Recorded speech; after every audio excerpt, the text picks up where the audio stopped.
so I decided to let my mustache grow for Movember, and now I look like a 21-year-old kid who hasn't hit puberty yet. Look at me, I'm a guy with a mustache. And that's fine, because we do it for the cause. Let your mo grow to support men's health issues such as prostate cancer, testicular cancer, and men's suicide. What? Silver Wolf can be serious sometimes? Yes, I can. Fuck out of my face! And to do so, I bring to you today 5 mini deck techs with commanders that have sweet-ass mustaches.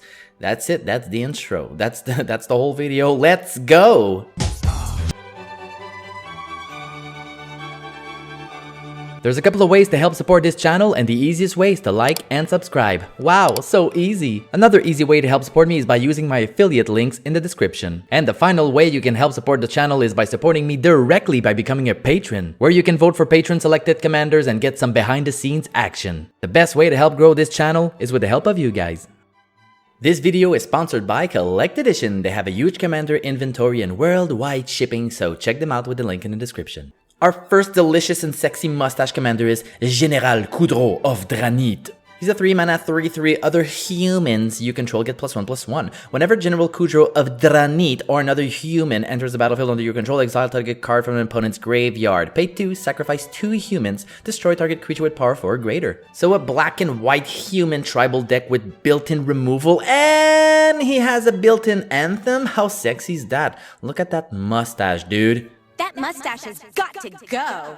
It makes you look like a total geek. It makes you look like a total geek. Obviously, we want to play a lot of human tokens to abuse Cudro's ability. And Adeline is pretty bonkers with her sneakers, bro. Adeline, Resplendent Qatar, 3-mana, star 4 vigilance. Adeline Resplendent Qatar's powers is equals to the number of creatures you control. Whenever you attack for each opponent, create a 1/1 white human creature token that's tapped and attacking that player or planeswalker they control. So in Commander, literally creates 3 tokens each turn. So yeah, more juice for Cudro, I guess. Next up, some more new cards. Wow, Daddy Jaren Corrupted Bishop. 3-mana, 2/3, human cleric. Whenever Jaren Corrupted Bishop enters the battlefield or another non-token you control dies, you lose 1 life and you create a 1/1 white human creature token.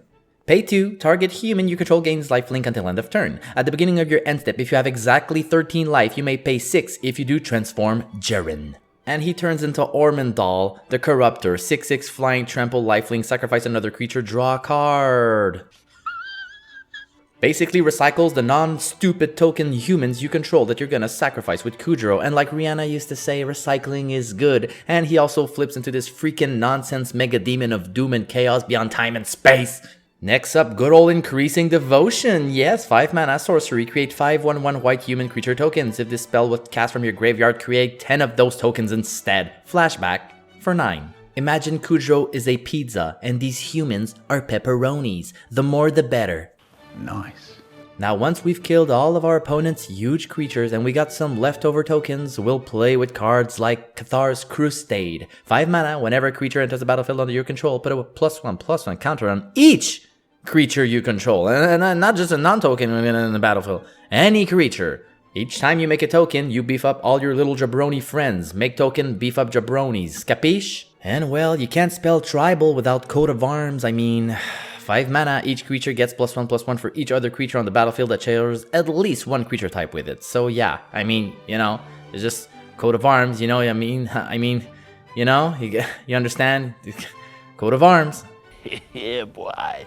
Next up, a pretty fishy dude if you ask me.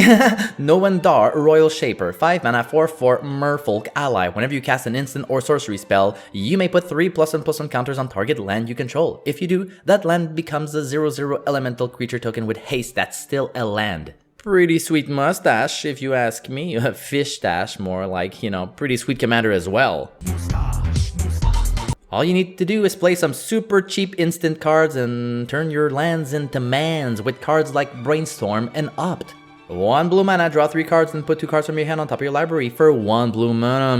That's what I like. And Opt, 1 blue mana instant, scry 1 draw card, 1 blue mana instant, that's what I like. Pretty gnarly doing this at instant speed, so yeah, sorceries, fuck out of here. And once all your billions and billions of lands are creatures, well, you play cards like Devastating Tide and Planar Outburst. 5 mana, return all non-land permanents to their owner's hands. And 5 mana, destroy all non-land creatures. Returning and destroying everything but your man lands. Pretty salty and I love it.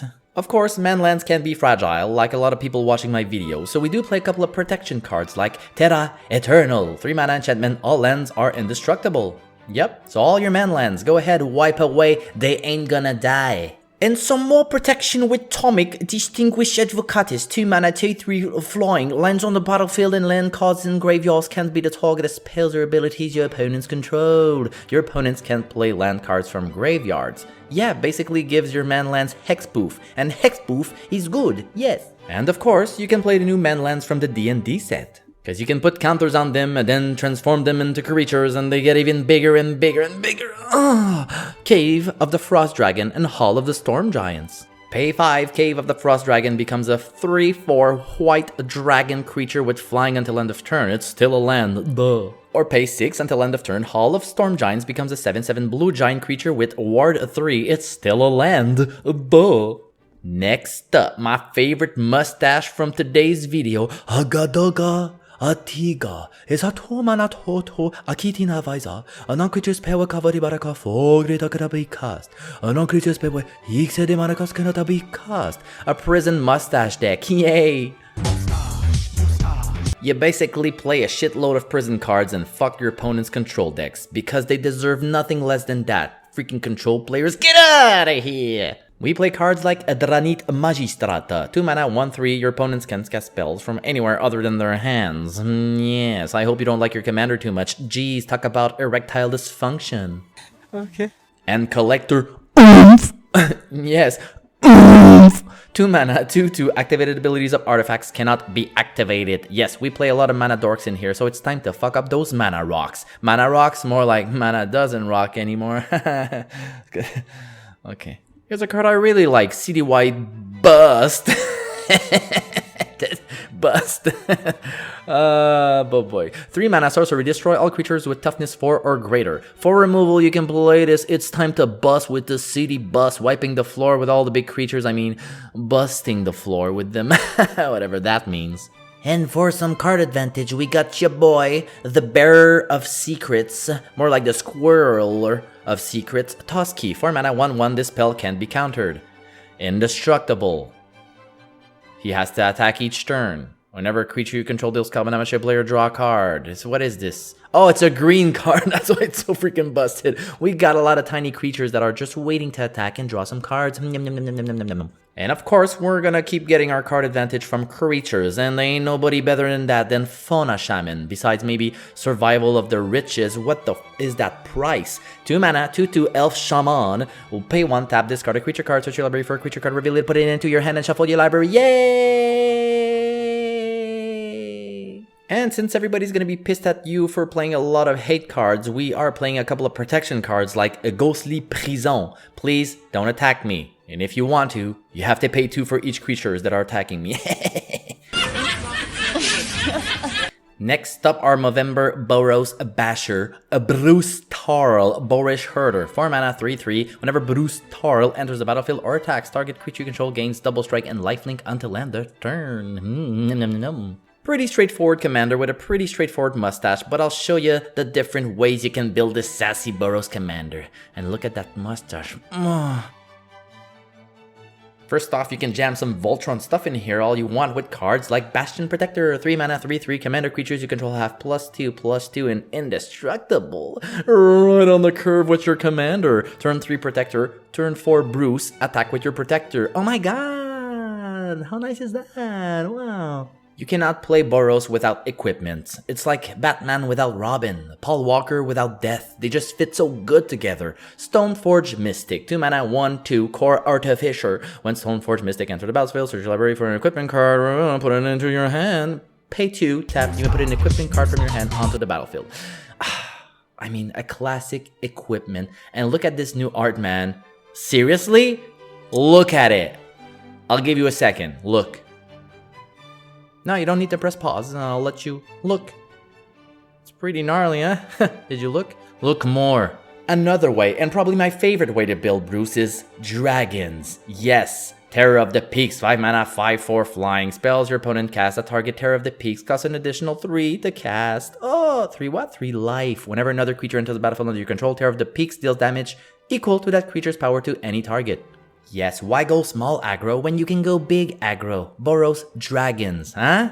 Sounds pretty good, huh? I'll say it again, Boros Dragon. Yeah, man. Sounds pretty freaking gnarly. For your win cons, well, attacking is still a thing in Commander, so why not attack forever with cards like World at War? Whew, a lot of text on this one. 5 mana sorcery. Whenever the first combat, you get an additional combat phase, and on top of creatures that attack this turn. Rebound. Yep. It's like the red extra turn card. Kinda. Not really. Fuck off, blue. And Silver Wolf does love himself some sweet ETBs. And you can jam a few sweet cards in this deck like Ephemerate, 1 white, exile target creature you control, then return it to the battlefield under its owner's control. Rebound, triggering Bruce when he attacks and then maybe flickering him to get another trigger on another unblocked creature you can... Shenanigans. And our last stash on the block, good old Mono Bro, a GTFO Odric, one of my favorite mono white commanders of all time. Take a look at this. 4 mana, 3/3. At the beginning of each combat, creatures you control gain first strike until end of turn if a creature you control has first strike. That's it.